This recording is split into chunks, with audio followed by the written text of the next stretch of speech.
আসসালামু আলাইকুম। মিথিলা স্মার্ট কিচেনের পক্ষ থেকে শুভেচ্ছা। আজ আমি আপনাদের বাজারের কেনা মুচমুচে চিড়ে ভাজা কিভাবে করতে হয় তা দেখাবো। আমি এই চিড়ে ভাজার জন্য আমি প্রায় 2 কাপের মতো চিড়া নিয়েছি। এখন চুলায় একটা কড়াই উঠিয়ে দিব। একটু হালকা গরম হয়ে গেলে আমি আমার মেপে রাখা চিড়াটা এর মধ্যে ঢেলে দিব। দিয়ে 5 থেকে 7 মিনিট মিডিয়াম লো আঁচে ভেজে নিব। আর খেয়াল রাখবো যেন চিড়াটা পুড়ে না যায়। এই চিড়া ভাজাটা এত টেস্টি, এত মজাদার, কি বলবো। এই রেসিপিটা ফলো করে বাসায় ট্রাই করলে বুঝতে পারবেন এটা কতটা টেস্টি এবং মজাদার হয়। দেখতে পাচ্ছেন আমার চিড়ে ভাজা প্রায় শেষের দিকে। এরকম মানে হালকা করে ভেজে নিব, বেশি গাঢ় করব না।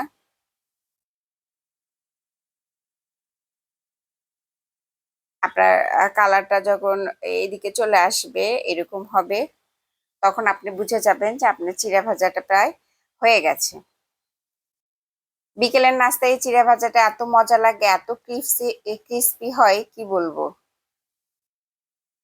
আমি তো এই চিড়া ভাজাটার প্রায় প্রেমে পড়ে গেছি। আমি মাঝে মাঝে এই চিড়া ভাজাটা তৈরি করে খাই, আর বেশ ভালো লাগে। আমার চিড়ে ভাজা শেষ, আমি নামায় নিয়েছি। এরপর আমি চুলায় একটা ফ্রাই প্যান দিয়েছি, দিয়ে আমি সরিষার তেল অ্যাড করেছি। আপনি চাইলে এখানে সয়াবিন তেলও অ্যাড করতে পারবেন। আমার সরিষার তেল পছন্দ, তাই সরিষার তেল নিয়েছি। তারপরে আমি 2টা শুকনা মরিচ এর মধ্যে দিব। তারপরে আমি 2টা ধনেপাতা দিয়েছি। আপনি এখানে চাইলে কারি পাতা অ্যাড করতে পারবেন। এরপর আমি পরিমাণ মতো লবণ দিব। এখানে হাফ চামচের একটু কম লবণ দিয়েছি। অল্প হলুদের গুঁড়া দিব। স্বাদ মতো মরিচের গুঁড়া এখানে আমি অ্যাড করে নিব।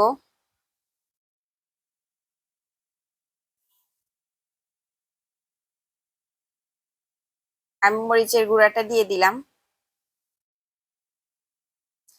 আর আমার এই চিড়ে ভাজার জন্য বাদাম লাগবে।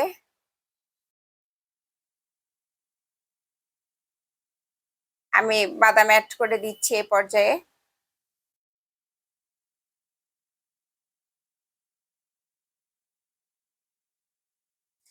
বাদাম দিয়ে 1 থেকে 2 মিনিটের মধ্যে আমি নাড়াচাড়া করে নিব, কারণ এটা আমার ভাজা বাদামই ছিল।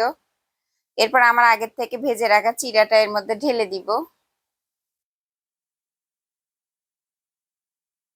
দিয়ে 4 মিনিটের মতো মিডিয়াম লো আঁচে আমি ভেজে নিব।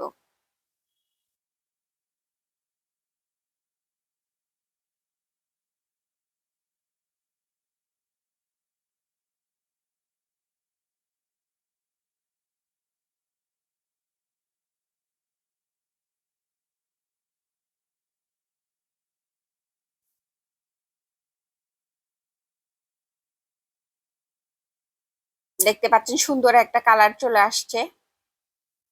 এ পর্যায়ে আমি চানাচুর অ্যাড করে দিয়েছি। এটা অপশনাল, আপনার পছন্দ হলে আপনি অ্যাড করতে পারবেন, আর না চাইলে না অ্যাড করলেও হবে। আমার ভালো লাগে তাই আমি এখানে চানাচুর অ্যাড করে দিয়েছি। আপনি চাইলে বাদাম ছাড়া বেসনের চানাচুরও অ্যাড করতে পারবেন। চানাচুর অ্যাড করার পর আমি আরো 2 থেকে 3 মিনিট নাড়াচাড়া করে নিব।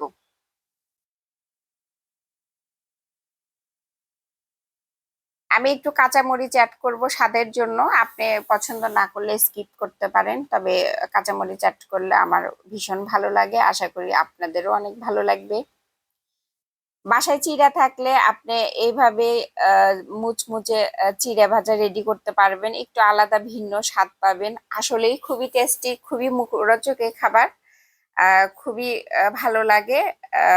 আর যদি আমার এই রেসিপিটা আপনার ভালো লাগে, অবশ্যই আমার চ্যানেলটি সাবস্ক্রাইব করবেন, লাইক কমেন্ট করে পাশে থাকবেন। দেখতে পাচ্ছেন আমার চিড়া ভাজা শেষ। আর এই চিড়া ভাজাটা এত ক্রিস্পি হয়, কি বলবো, আর খুবই মজাদার।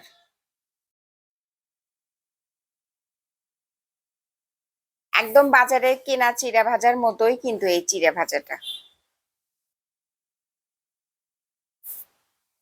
আপনি খাইলে বুঝতেই পারবেন না এটা কিনা চিড়া ভাজা নাকি বাসায় তৈরি চিড়া ভাজা। আমার মনে হয় বাজারের কিনা চিড়া ভাজার চেয়ে বাসায় তৈরি এই চিড়া ভাজাটা আরো বেশি টেস্টি এবং মুখরোচক হয়।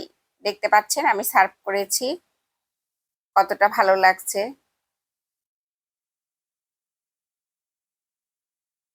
আশা করি বাসায় ট্রাই করবেন।